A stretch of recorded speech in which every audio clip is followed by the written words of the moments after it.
Tony Blair, l'ancien Premier ministre britannique à Conakry, au compte de sa fondation Africa's Government Initiative. Cet expert en matière de la gouvernance mondiale est déterminé à offrir ses compétences à la Guinée de l'ère professeur Alpha Condé. Cela se lit dans sa démarche et s'affirme dans ses ambitions pour la Guinée, premier pays francophone d'Afrique où il intervient. Je voudrais vous dire que je suis absolument ravi d'être de nouveau en visite en Guinée pour la 4e fois maintenant. L'équipe de mon fondation à but non lucratif présente en Guinée travaille aux côtés des équipes du président. Nous travaillons pour renforcer les capacités du gouvernement à mettre en œuvre les changements pour le peuple guinéen, en particulier dans les secteurs comme l'électricité, la fourniture d'eau potable, l'agriculture et les infrastructures. Mais bien entendu, à ce moment, il y a 2 priorités urgentes dont j'ai discuté avec le président.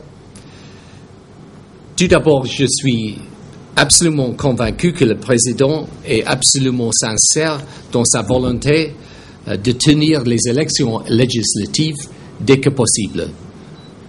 Comme vous savez, la francophonie a fait une série de recommandations pour la tenue des élections. Toutes ont été acceptées par le président et je suis convaincu qu'il est techniquement possible d'y parvenir. J'ai également abordé ce sujet avec plusieurs membres de la communauté internationale qui se sont déclarés prêts à soutenir le président pour cela. Et l'objectif est clair, tenir les élections avant la fin de l'année. Et après ma visite ici, je suis confiant que cela est faisable. Ensuite, nous avons abordé la question des grands contrats au cours de discussions qui sont cruciaux pour le futur de la Guinée. Laissez-moi insister sur ce point. Ce n'est pas mon rôle de conseiller le président sur les conditions juridiques ou financières des contrats. Nous soutenons plutôt le gouvernement pour accéder à l'expertise nécessaire pour que le président et le peuple de Guinée bénéficient des meilleurs conseils. De nouveau, j'ai confiance que nous pouvons y arriver. Et enfin, je suis optimiste sur le futur de la Guinée et confiant en son peuple et son président.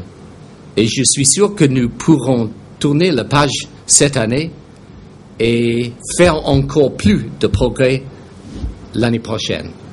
La suite, c'est une conférence de presse dont l'essentiel des questions sont axées sur la gouvernance en Guinée, les investissements, les contrats miniers et la perspective d'électrification du pays. Quelle est la difficulté que vous avez donc par rapport à tout cela de travailler avec la Guinée? Quelle est votre difficulté, s'il y en a? Je n'ai aucune difficulté en travaillant avec le gouvernement de la Guinée et notamment le président parce que nous avons de très bonnes relations et nous travaillons d'une façon très proche.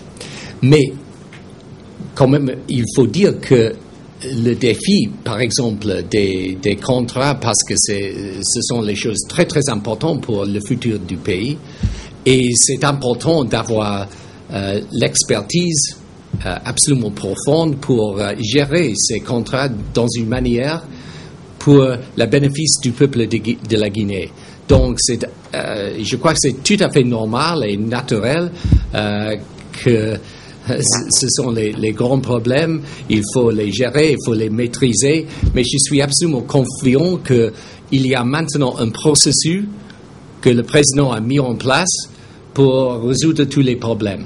Au terme des échanges, le président de la République, professeur Alpha Condé, a apporté des éclaircissements sur la nature de l'expertise que lui apporte l'ancien Premier ministre britannique Tony Blair et sa fondation Africa's Government Initiative.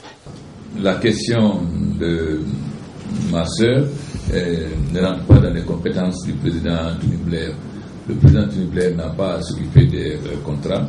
Son problème, c'est comment nous aider à avoir d'expertise pour négocier à égalité avec les sociétés minières. Vous savez, les sociétés minières sont très puissantes ils ont des très banques d'affaires pour les conseiller, des très grands cabinets d'avocats. Donc si nous allons en négociation, en infériorité, nous ne pourrons pas. C'est comment nous aider à avoir une meilleure capacité de négociation, à avoir les moyens d'avoir des grands cabinets d'avocats et des grandes banques d'affaires qui accompagnent nos cadres pour que nous ne soyons pas défavorisés dans les négociations. Parce que les cabinets d'avocats peuvent mettre beaucoup de pièges.